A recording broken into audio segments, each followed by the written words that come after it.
আসসালামু আলাইকুম, ঈদ মোবারক। মোহাম্মদ ইফতেখার আমন্ত্রণ জানাচ্ছি এনটিভির মধ্যাহ্নের খবরে।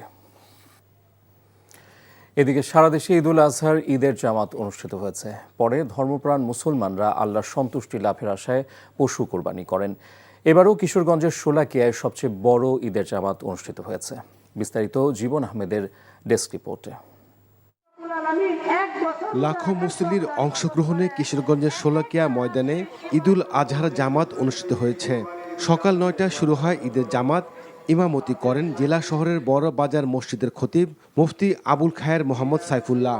ঈদ জামাতে দূর দূরান্ত থেকে মুসল্লিদের যাতায়াতের জন্য শোলাকিয়া স্পেশাল নামে 2টি বিশেষ ট্রেনের ব্যবস্থা করেছে রেলওয়ে কর্তৃপক্ষ।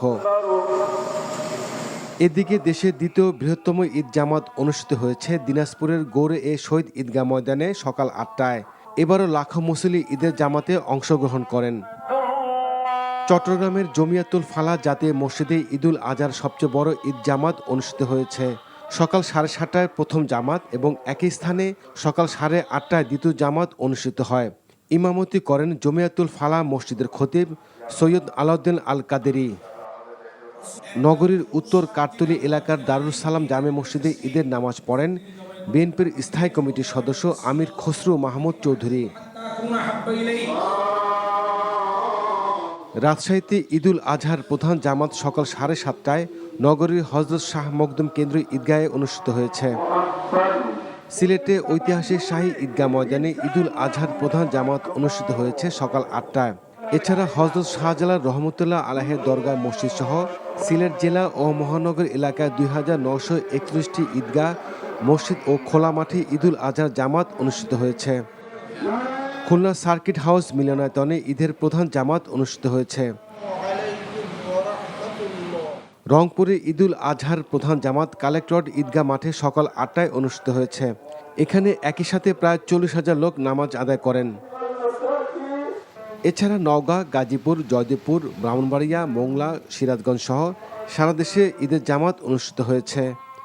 জীবন আহমেদ, এনটিভি নিউজ ডেস্ক। ডিসেম্বরে নির্বাচন হওয়া সম্ভব জানিয়ে বিএনপি মহাসচিব মির্জা ফখরুল ইসলাম আলমগীর বলেছেন, এপ্রিল মাস জাতীয় নির্বাচনের জন্য উপযুক্ত সময় নয়। শহীদ প্রেসিডেন্ট জিয়াউর রহমানের মাজারে শ্রদ্ধা নিবেদন শেষে একথা বলেন তিনি। যে সময়টি নির্ধারণ করা হয়েছে, সময়টি বাংলাদেশি নির্বাচনের জন্য সঠিক সময় নয়। এখানে আপনার যে প্রচণ্ড গরম, ঝড় বৃষ্টি হওয়ার আশঙ্কা থাকে ওই সময়, তারপরে রোজার পরেই হ্যাঁ পাবলিক পরীক্ষা আছে। সুতরাং এই সময়টা খুব চিন্তা করে দেওয়া হয়েছে বলে আমাদের কাছে মনে হয় না। এছাড়া নির্বাচনী প্রচারণা করতে হবে রোজার মাসে, যেটা খুব ডিফিকাল্ট হবে। জাতীয় দলের ক্যাম্পে থাকা ফুটবলাররা ঈদ জামাতে অংশ নিয়েছেন। পরিবার থেকে দূরে থেকে টিম হোটেলেই ঈদ উদযাপন করছেন হামজা চৌধুরী, জামাল ভুঁইয়ারা। বাংলাদেশ ফুটবল ফেডারেশন বাফুফের সভাপতি তাবিথ আওয়ালের উপহার হিসেবে দেয়া পাঞ্জাবি পরে এদিন টিম হোটেল সংলগ্ন মসজিদে নামাজ আদায় করেছেন ফুটবলাররা। এফসি এশিয়ান কাপ ব্যাচের সি গ্রুপের ম্যাচের জন্য নিজেদের প্রস্তুত করছে টিম বাংলাদেশ। এদিন জাতীয় স্টেডিয়ামে অনুশীলন করার কথা সমিত ফাহমিদুলদের। 10 জুন ম্যাচকে ঘিরে সমর্থকদের ব্যাপক প্রত্যাশা তৈরি হয়েছে। সে প্রত্যাশার প্রতিদান দিতে চান দলের সদস্যরা। সিঙ্গাপুর ম্যাচ দিয়ে কানাডা প্রবাসী সমিতির বাংলাদেশের জার্সিতে অভিষেক হওয়ার কথা।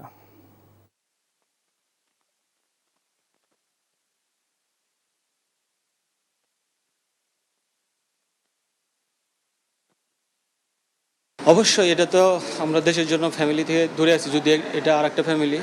এই স্যাক্রিফাইসটা আমরা করছি সিঙ্গাপুর ম্যাচকে কেন্দ্র করে, দেশবাসীকে যাতে আমরা ওই জয়টা উপহার দিতে পারি। সো এটা যদি আমরা জিততে পারি তো আমাদের আনন্দটা আরও বেশি হবে এবং সার্থক হবে।